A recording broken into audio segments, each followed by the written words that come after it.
Hi there and welcome back. This is the second part of a two-part video where I spent some time fixing a number of Yamaha Tom Mounts. Stay tuned to see how I made this jig and hold the mount while it's being modified.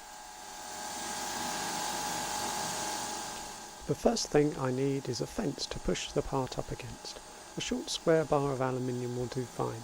I just need to drill 2 holes and counterbore them so the socket head screw finishes up below the surface.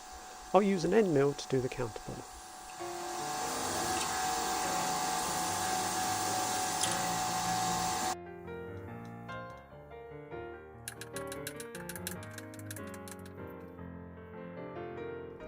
Using the digital readout, I'll place the second hole 80mm from the first. The distance is arbitrary, but I'll note it, so when I come to drill and tap the fixing holes, they'll be in the same place.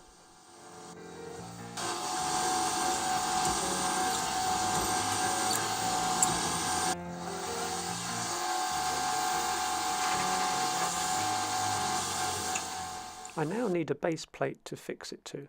The size is not critical, but just big enough to hold the Tom Mount. The pieces of metal underneath are called parallels. They are there to hold the work higher up in the vise.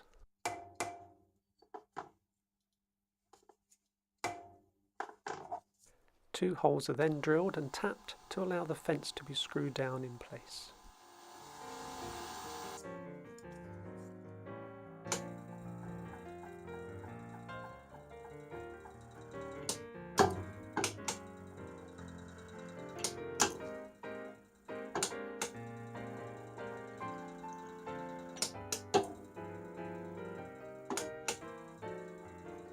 This is where a digital readout comes in useful.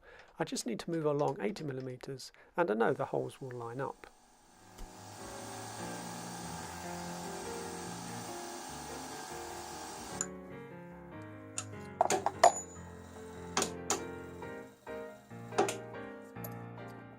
And now for some assembly.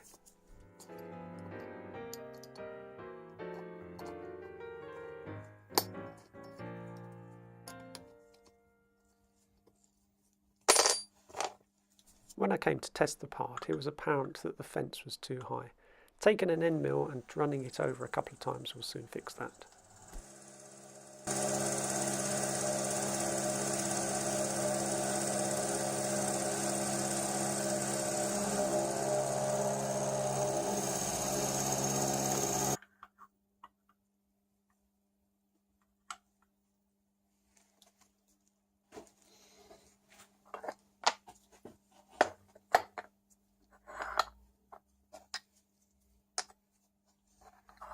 A second fence is now needed to force the part into a corner where it won't be able to move, and each subsequent part can be located in exactly the same place. The process is the same as before: drill 2 holes in the fence and drill and tap 2 holes in the base.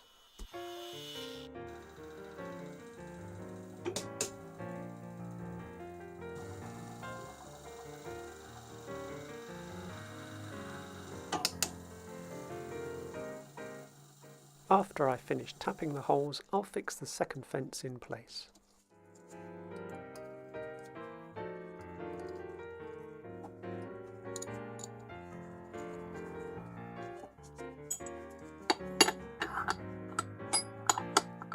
A long rod threaded at both ends will be used to secure the part. I mark, drill and tap a hole in the base, then mark and cut a rod to the appropriate length. This will have a nut on to hold the part down.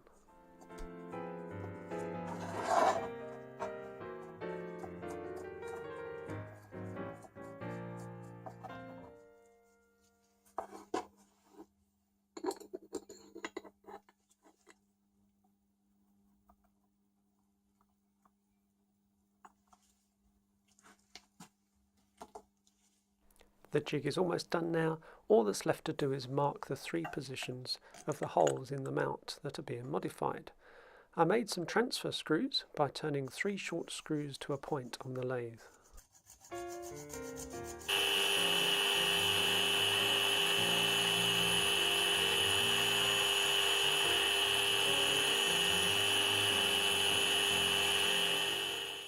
Screwing them into the mount, I noticed I'd made them too long.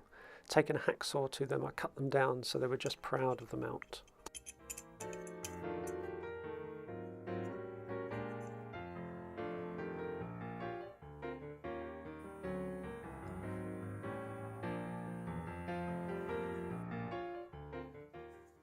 A light tap transfers the position of the holes to the base.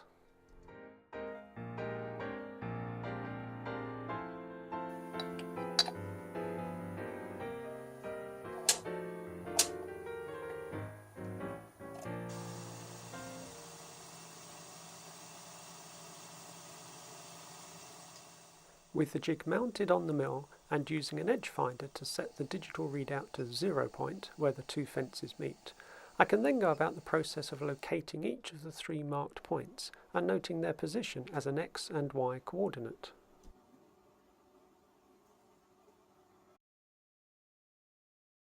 A diagram with all the coordinates on will ensure I can use this jig now and in the future if I have another batch of mounts to modify.